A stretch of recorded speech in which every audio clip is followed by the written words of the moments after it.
Coach, just talk us through that fixture. I mean, you guys hold on to 50th, 60th minute, and obviously still underway by the Stormers. Yeah, I think there were moments in that first half where they didn't capitalise on a couple of opportunities where they could have scored and kept us in the game. It was 7-0 for, I don't know, it was 30 odd minutes, and but we didn't take any opportunities to take it until the yellow card, and then we managed to get some points. We had some unfortunate injuries that throughout the course of the game, so we had to find solutions around who would come on, and we had probably a little bit too many than we anticipated. But also we probably took off our skipper just to make sure that we've got some legs to go next week, and we're going to play against a very good Bulls team. You've seen the result against Cardiff. So a lot of young guys in our group come on. Really happy around some of their performances and kept in the game. Where we are is where we are. We've got a lot of young guys getting opportunities. They're not quite ready yet, and I guess an opportunity to keep going. We've got one more game. We'll stay tight, and we're going to go up against a very good Bulls team. You spoke about injuries. Dan did announce his retirement a couple of weeks ago. Today, injury. Can you just give us a brief statement of his extent of his injury, and will he be possibly available for next week? Yeah, I'm hopeful. I'm hopeful that he's potentially available for the last game against the Bulls. They took him off and he failed the HIA. Well, he's been a great student for Wales, great student for the Ospreys, great student for the Dragons, British Lion. He had a neck injury that could have taken his young rugby career away, but he's fought hard, resilient in terms of his work ethic to get back and stay in it. So hopefully today is not his last game. Brock Harris, What a legend, eh? Last week injured. Yep. Obviously was meant to play. He was meant to play this week. Yeah. Unfortunately got injured last week. But we just speak about Brock the Dragon and Brock the Newbie. Yeah, I've never coached, or I've only seen Brock in a lot of highlight reels, and the players that have played with him speak very highly of him. I just met him on the pitch for the very first time with his son. What a gentleman.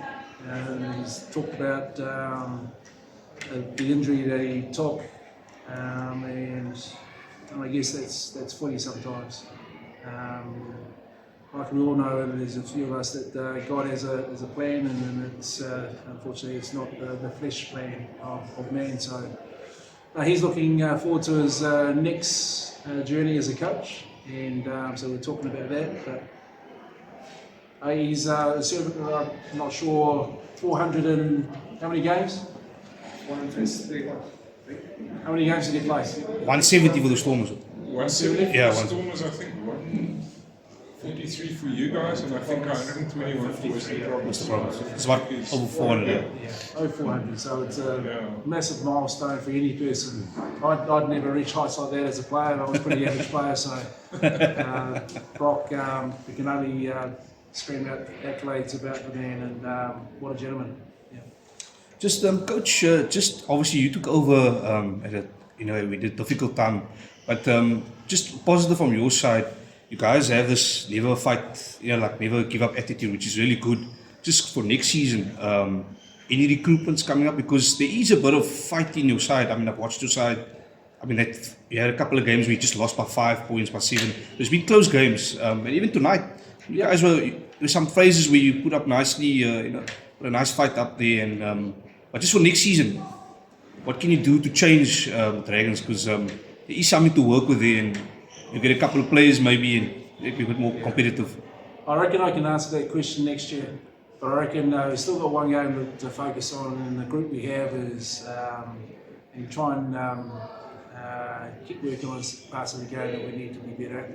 So a set piece, you can see that we need to keep working on that. Our transitional work when we turn the ball over, they scored 3 tries from that. So a lot of our young guys are just got to just keep learning and keep journeying on. Is that okay? Yeah, it's I good. know I haven't answered your question, but I'm excited about the DNA of the group. The DNA of the Gwent man is evident with a lot of our young guys. When I used to play against the Dragons, when I played for the Ospreys, it was you'll be in a scrap, and just want to make sure that doesn't go away. Thanks, Coach, Coach. just your opinion on the way the Stormers play. They put on a big score, but there's obviously still room for improvement. But do you think they're a side that can, go back to the heights of 2022 and maybe surprise everyone and go all the way? Well, they keep playing that way, and they play the style where they play free. They're very dangerous from anywhere. You get, we'll probably, with the rain that came, made it a level playing field a little bit. But they're certainly dangerous. Athletes right across the park. They have players on the paint, so they like to use the ball. They'll kick the ball. They'll give the ball away. Good contestable aerial game. They win scraps and then they play off it. So it's how you contain that unstructured chaos and then contain them. We managed to do that in bits and pieces, but I think for the Stormers in the question, they're dangerous, a dangerous team. What are your thoughts on Sasha? Sorry. Sasha, the fly-off. Seems to Sasha Feinberg and Ngumazulu. So I can't hear you, sorry. Sasha Feinberg and Ngumazulu, the Stormers fly-off. Yeah. What are your views on him? He seems to be the... He's very dangerous, isn't he? He's he's a triple threat, run, kick, pass, unpredictable. You can see when players are fatigued around the ruck chain. I like watching him. He's a good young man. How old is he? 22, I think. We've got a lot of young talent here, and they're exciting to watch, particularly coloured athletes, exciting to watch, no different to Polynesian boys back in Super Rugby, and it's exciting. We've got a lot of talent here, and it's exciting that the players can play free and play a certain style, and it's good for South Africa. And the players and the teams that are playing against South African teams are very lucky. We're all privileged to play this game and to be part of it. But to play against a nation of the world champions back to back last 8 years, it's credit to the hard work that everyone's doing in this country. So well done. Just on the Bulls, it could be wet, it could be dry in Pretoria. I think it's going to be dry. Yeah. You're going up to altitude. How do you prepare the guys, especially coming off this type of wet game, knowing that the Bulls are desperate to end second? They could top Leinster, if I'm not mistaken, if Leinster loses the last 2 games. Yeah, we definitely know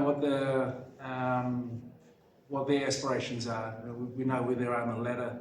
We clearly know where we are, and the first part is the altitude is a challenge. They've got a very good power game, and athletes on the edges as well. So we're under no illusion on the challenge, but we'll roll our sleeves up. We'll recover really well. The players will have a couple of days to actually have a look at Cape Town and learn about your country. There's a lot of players that haven't been here before and staff, so a great opportunity to meet different people, meet different cultures, and a great opportunity for our young players to learn. So that's exciting for those guys, and then when it's time to get through some work and have a look at the Bulls a little bit closer, and try and zone in on areas that we need to be aware of. I was just going to say, it's probably the better place to recover is Cape Town than than going up to Pretoria? I've got no comment. I've been to Victoria many times and yeah, played some special games there. So it's no different for these young guys to go out there and yeah, you get a bit of a taste of a different part of the world. All right. Thank you. Thank you.